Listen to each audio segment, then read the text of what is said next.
My name is Nargis Gupta. In this video, we will discuss about the one of another application of backtracking. The application name is graph coloring problem. So basically, what do you mean by graph coloring problem और कैसे हम backtracking से इसको efficiently solve कर सकते हैं? So सबसे पहले मैं एक एग्जाम्पल से एक्सप्लेन करता हूं आपको. फॉर एग्जाम्पल हमारे पास में कोई ग्राफ है जिसमें टोटल नंबर ऑफ वर्टाइसेस 4 हैं. अब इन 4 ग्राफ को let us assume this is a undirected graph, 4 vertices हैं टोटल. अब मुझे क्या करना है, मुझे हर एक वर्टाइसेस को कलर करना है. व्हाट आर दी एप्लीकेशंस, ये सारी चीजें हम डिस्कस करेंगे अभी. मुझे कलर करना है, लेकिन कलर करते वक्त मुझे एक चीज दिमाग में रखनी है कि कोई भी एडजेसेंट वर्टाइसेस का कलर सेम नहीं होना चाहिए. मतलब लेट अस अज्यूम यदि मैं इस वर्टाइसेस का कलर कर देता हूं ये ऑरेंज कलर का, तो ये जो नेक्स्ट वाला वर्टाइसेस है, ये एडजेसेंट वर्टाइसेस एक ये हो गया, दूसरा एडजेसेंट वर्टाइसेस ये हो गया. तो इसका कलर आपका कोई डिफरेंट कलर होना चाहिए, सेम आपका ऑरेंज कलर नहीं होना चाहिए. तो लेट अस अज्यूम मैं इस वाले वर्टाइसेस का कलर कर देता हूं ब्लैक. कोई इशू की बात नहीं है, यहां पे ये ब्लैक हो गया. नाउ इसको भी मैं ब्लैक कर सकता हूं, क्यों? क्योंकि ये इसका एडजेसेंट वर्टाइसेस नहीं है. इसका एडजेसेंट वर्टाइसेस क्या है, ये वाला, तो मैं इसको ब्लैक कर सकता हूं. बट मुझे एक चीज ये दिमाग में रखना है कि टोटल नंबर ऑफ, मतलब टोटल मिनिमम से मिनिमम कलर्स होने चाहिए. ऐसा नहीं कि 4 वर्टाइसेस हैं, 4 आपने डिफरेंट कलर कर दिए तो कहानी खत्म हो गई. बट हमें मिनिमम से मिनिमम कलर्स को यूज करना है, क्योंकि बैकट्रैकिंग मींस सम कंस्ट्रेंट. और यहां पे कंस्ट्रेंट क्या है कि एडजेसेंट वर्टाइसेस पे कलर नहीं होना चाहिए और मिनिमम से मिनिमम नंबर्स ऑफ वर्टाइसेस पे कलर होना चाहिए. अब मिनिमम बनाना है तो मैं क्या कर सकता हूं, यहां ब्लैक तो नहीं कर सकता क्योंकि इसका एडजेसेंट ब्लैक है. बट मैं ये वाला जो ऑरेंज कलर यूज किया था, इस कलर को मैं यहां पर यूज कर सकता हूं फिर से. तो यहां पे देखें आप, कोई भी एडजेसेंट वर्टाइसेस ऐसा नहीं है जिसका सेम कलर है, सबके डिफरेंट कलर्स हैं. इस केस में हम ये बोलें कि if n equals to 4, total 4 vertices मेरे पास में थे, तो कितने नंबर ऑफ कलर्स की रिक्वायरमेंट पड़ी, तो total number of colours required 2. So this is the minimum number of colours 2.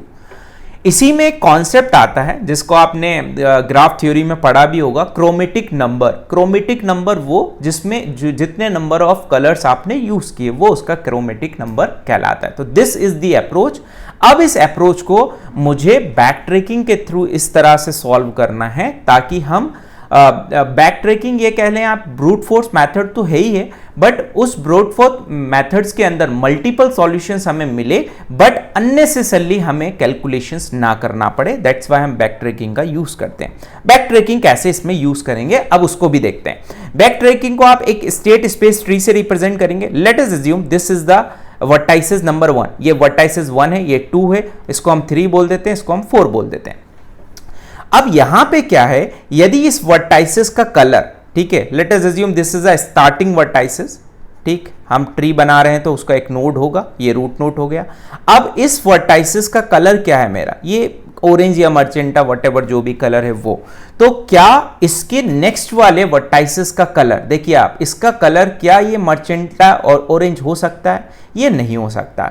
यदि नहीं हो सकता तो what is the beauty of backtracking, आपको यहीं पर इसको रुक जाना है. वापस फर्दर कोई भी कैलकुलेशन या कोई भी फर्दर सॉल्यूशन फाइंड आउट करने की जरूरत नहीं है, यहीं पे आपको रुक जाना है. This is called the dead and. और यही क्या हो गया, आपका डेड एंड मिल गया. मतलब आगे फर्दर पॉसिबिलिटीज है ही नहीं. जिस पाथ में हमें सॉल्यूशन नहीं मिल रहा है हम वहीं पे उसको बैकट्रैक कर जाएं. अब डेड एंड हो गया तो बैकट्रैक करके आ गया, बैकट्रैक करके यहां पे आ गया, तो एक और पॉसिबिलिटी क्या हो सकती है यहां पर. तो यदि यहां पर कलर किसी वर्टाइसेस का कोई डिफरेंट कलर है तो कोई प्रॉब्लम की बात नहीं है, मैं आगे फर्दर मूव कर सकता हूं. तो लेट अस अज्यूम मैं फर्दर मूव कर रहा हूं, यहां पे कोई ब्लैक कलर फिर से मुझे मिल गया, तो this is again dead and. But यदि यहां पे मुझे ब्लैक नहीं मिला, यहां पे कोई डिफरेंट कलर मिल गया, तो कोई प्रॉब्लम की बात नहीं है, मैं यहां पे आ सकता हूं. अगेन चेक करूं तो यदि यहां पे ब्लैक मिल गया तो कोई प्रॉब्लम की बात नहीं है, ये पॉसिबल है. बट यदि सेम कलर मिल गया तो वहां पे डेड एंड हो गया. नहीं हुआ तो डेड एंड हो गया तो आप बैक ट्रैक करके वापस जा सकते हैं. This is the back tracking. Now detail में यदि मैं थोड़ा सा थ्योरेटिकल इसको देखें, एल्गोरिथम देखें, तो कैसे हम लिखेंगे. अगेन मैंने क्या लिखा, the process of assigning. This is my website nargisgupta.com. यहां पे आप सारे ये नोट्स आपको यहां पे मिल जाएंगे.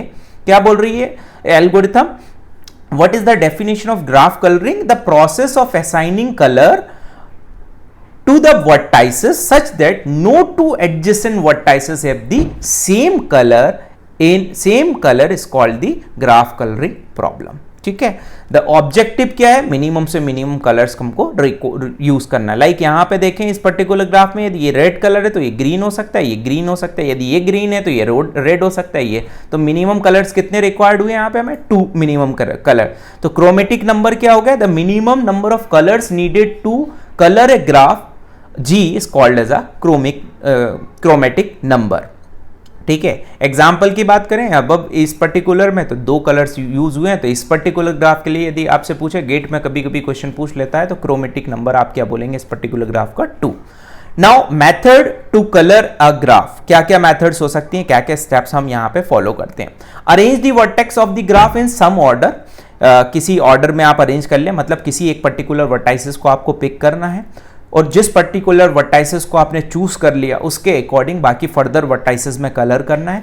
बस एक चीज आपको दिमाग में रखनी है कि कोई भी वर्टाइसिस, किसी भी वर्टाइसिस का एडजेसेंट नोड सेम कलर का नहीं होना चाहिए और उसी पर्टिकुलर स्टेप्स को आपको रिपीट करना होता है. यदि सेम कलर का मिल जाए तो आपको डिफरेंट कलर उसको यूज करना होता है. नाउ अब यहाँ पे बैक ट्रैकिंग को आप कैसे यूज करेंगे.